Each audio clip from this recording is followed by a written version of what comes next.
Nunca pensé que Dios me mirara así.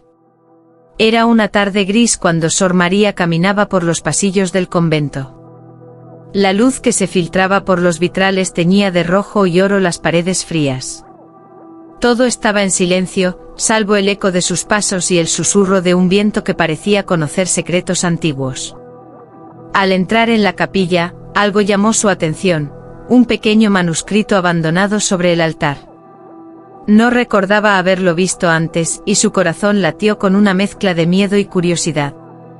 Cada palabra escrita parecía vibrar con un poder prohibido, un susurro que prometía un éxtasis más allá de lo humano. Sor María se arrodilló temblando y pasó la yema de los dedos sobre las páginas amarillentas. Entonces lo sintió, una presencia intensa, casi tangible, que la rodeaba. La estatua del Cristo parecía observarla, y cada mirada de piedra despertaba en ella un calor que no podía explicar. ¿Era pecado sentir ese temblor en su cuerpo al estar frente a lo divino? Mientras el convento dormía, Sor María leyó en silencio, atrapada entre la devoción y una curiosidad prohibida que la consumía. Esa noche comprendió que algunos misterios no están destinados a ser entendidos, y que la línea entre lo sagrado y lo sensual puede ser más frágil de lo que jamás imaginó. Cuando confieso mis pecados, siento algo más que culpa. Sor María se acercó al confesionario con el corazón latiendo como un tambor que nadie más escuchaba. La madera antigua crujió bajo su peso, y un aroma a incienso mezclado con humedad llenó sus pulmones. Al otro lado, el padre Sebastián aguardaba, su voz profunda y cálida resonando en la penumbra: «Habla, hija mía, y Dios te escuchará». Al pronunciar las primeras palabras, un temblor recorrió su cuerpo. Cada pecado confesado parecía despertar algo prohibido, un fuego suave pero insistente que se extendía desde su pecho hasta la punta de los dedos. No era culpa lo que sentía, era otra cosa más intensa, más peligrosa. El padre Sebastián guardaba silencio, pero sus ojos parecían leer cada rincón de su alma, penetrando la tela de su hábito y alcanzando lo que ni ella misma comprendía. Sor María bajó la mirada, sintiendo que el aire entre ellos vibraba con un secreto imposible de nombrar. Cuando terminó, un escalofrío recorrió su espalda. ¿Era castigo divino o un toque de placer prohibido lo que la dejaba temblando? Mientras se alejaba, supo que aquel momento cambiaría todo: la fe y el deseo, la devoción y la tentación, ahora bailaban juntas dentro de ella. El rojo nunca fue tan dulce. Aquella noche Sor María no pudo dormir. La luz de la luna se filtraba por los vitrales, dibujando sombras que parecían moverse con vida propia. Impulsada por una curiosidad que no podía ignorar, regresó a la capilla. Allí sobre el altar, algo inesperado la esperaba: la reliquia de un santo, un pequeño relicario que contenía gotas de sangre seca, pero esa sangre parecía latir. Al acercar la mano temblorosa, sintió un calor que subía por sus dedos y recorría su brazo. Un estremecimiento prohibido la atravesó. La devoción y el deseo se entrelazaban, como un hilo invisible que la ataba a algo más grande y peligroso que su imaginación. El silencio de la capilla era absoluto, pero Sor María sentía un susurro, casi un canto, que no provenía de ningún lugar: «Tócame, siente, conoce el éxtasis del alma y del cuerpo». Sus labios se entreabrieron, y por un instante el mundo entero desapareció. Su corazón y su respiración se aceleraban, y comprendió que el placer podía tener un origen sagrado. Cuando retiró la mano, un escalofrío recorrió su espalda. Nunca había sentido algo tan prohibido, tan intenso, y algo en su interior le decía que aquello era solo el comienzo. La línea entre la fe y el deseo se había desdibujado, y Sor María ya no podía volver atrás. No era el pecado lo que me llamaba, era él. Lo vi por primera vez al amanecer, cuando el convento aún respiraba silencio. Vestía el hábito oscuro de los monjes errantes, y sus pasos no hacían ruido, como si no perteneciera del todo a este mundo. Nadie me habló de él. Nadie pronunció su nombre. Pero su presencia era imposible de ignorar. Cuando nuestras miradas se cruzaron, sentí algo que no había sentido ni ante el altar, ni ante la sangre sagrada. No fue deseo inmediato, fue reconocimiento. Como si mi alma lo hubiera conocido antes que mi cuerpo. El monje me habló con voz baja, pausada, llena de una calma peligrosa. Me preguntó si creía que Dios hablaba solo a través del silencio. No supe qué responder. Cada palabra suya parecía abrir una grieta en mi fe, una grieta dulce, tentadora. Caminamos por el claustro sin tocarnos, pero el aire entre nosotros ardía. Yo rezaba por dentro no para huir de la tentación, sino para entenderla. ¿Y si Dios también se manifestaba a través del temblor, del latido acelerado, de la duda? Cuando se alejó me quedé inmóvil, con el corazón desordenado. Su sombra permaneció más tiempo que su cuerpo. Aquella mañana comprendí algo aterrador: el peligro no siempre llega en forma de pecado, a veces llega con forma de revelación.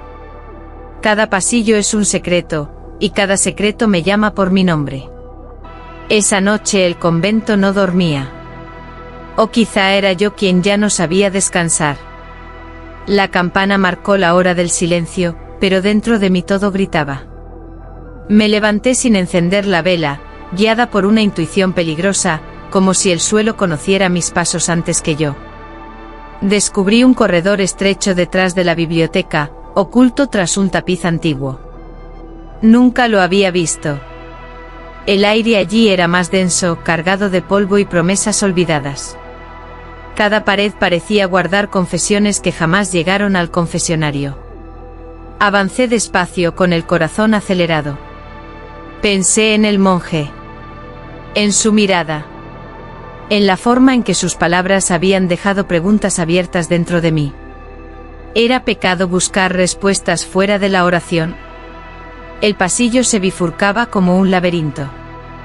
En uno de sus muros encontré símbolos grabados, cruces incompletas, nombres borrados, fechas que nadie recordaba. Sentí un escalofrío. No todos los que habían caminado allí habían salido iguales. Me detuve apoyando la frente contra la piedra fría. Recé. Pero mi rezo ya no pedía perdón. Pedía comprensión. Pedía sentir sin miedo. En ese instante entendí que el deseo no siempre empuja hacia el abismo, a veces empuja hacia la verdad. Cuando regresé a mi celda, supe que algo había cambiado. El convento seguía siendo el mismo. Yo no. El silencio no me calmó, me reveló. La biblioteca del convento solo se abría después de la medianoche. Nadie lo decía en voz alta, pero todas lo sabíamos. Aquella noche mis pasos me llevaron allí sin resistencia, como si el silencio mismo me hubiera llamado. Las estanterías altas parecían columnas de un templo olvidado. Libros antiguos respiraban polvo y secretos. Me senté en el suelo, rodeada de palabras que habían sobrevivido a siglos de fe y censura. Al abrir uno al azar, no encontré oraciones, encontré preguntas. Leí despacio. Cada frase parecía escrita para mí. Hablaban del éxtasis como una forma de revelación, del cuerpo como instrumento del alma, del temblor como lenguaje divino. Sentí como algo dentro de mí se aflojaba, como un nudo que por fin aceptaba desatarse. Cerré los ojos. No escuché voces. No vi visiones. Solo el latido de mi propio corazón, firme, presente. Y en ese latido comprendí algo inquietante: Dios no siempre grita desde el cielo. A veces susurra desde dentro. El silencio me envolvía como un manto. No era vacío. Era intensidad pura. Por primera vez no sentí culpa. Sentí claridad.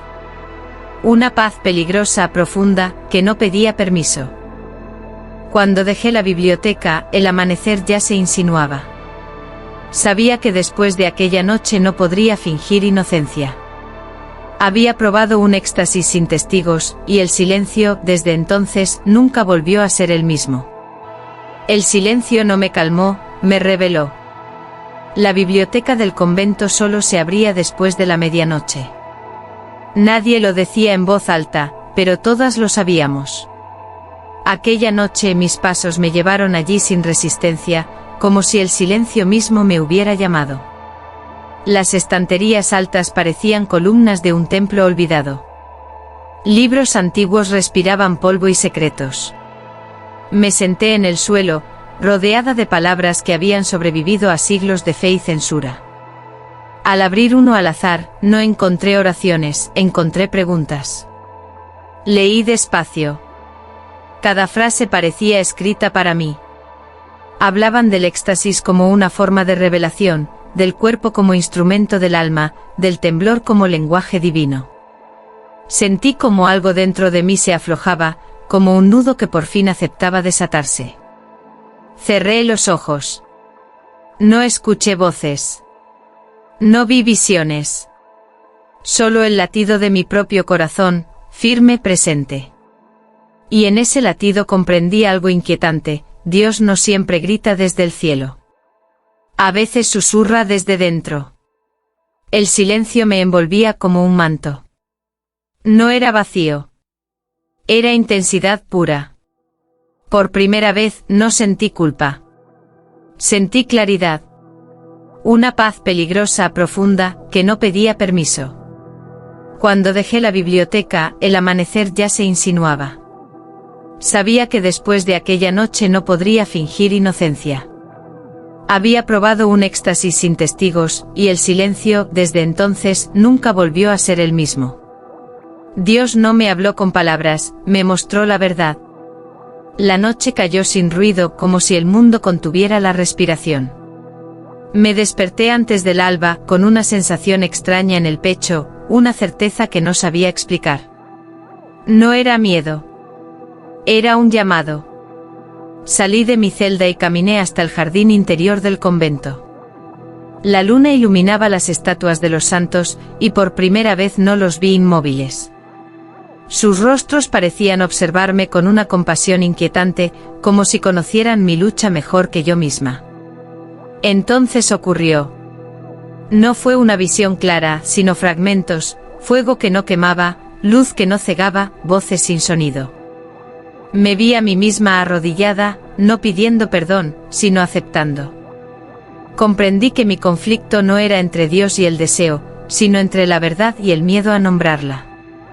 Entendí que la fe no siempre exige renuncia absoluta, sino valentía. Valentía para mirar dentro, para reconocer lo que tiembla, lo que late, lo que busca sentido. Aquello que durante siglos fue llamado pecado, tal vez solo era humanidad. Cuando la revelación se disipó, caí de rodillas. Lloré en silencio. No de culpa, sino de alivio. Algo se había ordenado dentro de mí. Al regresar a mi celda, supe que el final se acercaba. No un final sencillo, ni limpio. Un final que exigiría un sacrificio. Porque después de conocer la verdad, ya no es posible vivir como antes. Para tocar el cielo, tuve que renunciar a todo lo que creía ser. El amanecer llegó sin campanas. El convento estaba quieto, como si supiera que algo definitivo iba a ocurrir. Me vestí despacio, con una calma que no sentía desde hacía mucho tiempo. Ya no huía de mis pensamientos. Ya no los combatía. Fui llamada ante el consejo. Sus rostros eran severos, pero no hostiles. Me hablaron de disciplina, de orden, de silencio. Yo los escuché con respeto. Luego hablé. No para defenderme, sino para decir la verdad. Dije que había buscado a Dios con todo mi ser. Que lo había hecho incluso cuando eso significaba atravesar la duda, el temblor, la contradicción. El silencio que siguió fue más pesado que cualquier castigo. Comprendí entonces cuál era el sacrificio. No era el cuerpo. No era el deseo. Era el nombre que había llevado, el lugar que me había definido. Renunciar a Sor María para no renunciar a la verdad. Salí del convento cuando el sol ya estaba alto. Nadie me despidió. Nadie me siguió. Pero al cruzar el umbral, sentí una paz extraña, profunda. No había perdido la fe. La había transformado. Hoy camino sin hábitos, sin muros, sin reglas que oculten mi voz interior. Dios no se quedó atrás. Camina conmigo. Y a veces en el silencio siento aquel antiguo éxtasis, no como pecado, sino como certeza. Nadie escribe sobre lo que ocurre después de la fe, yo sí. Pasaron los años. El convento sigue en pie, con sus muros intactos y sus rezos repetidos. Pero yo ya no estoy allí. Vivo en un lugar donde nadie me llama hermana, donde el silencio no es una orden sino una elección. A veces me preguntan si perdí a Dios al cruzar aquella puerta. Sonrío. No entienden que algunas personas no abandonan la fe, la atraviesan. He aprendido que lo sagrado no siempre habita en los altares. A veces vive en la duda, en el temblor, en la valentía de mirar hacia adentro cuando todos exigen bajar la cabeza. Mi éxtasis no fue un pecado. Fue una revelación que tuvo un precio. Todavía sueño con la capilla. Con la luz filtrándose por los vitrales. Con el silencio que me habló por primera vez. Pero ya no me despierto con culpa. Me despierto con memoria. Si alguien lee esta historia y siente incomodidad, que no huya. La verdad siempre incomoda antes de liberar. Porque al final, Dios no me castigó. Me dejó elegir.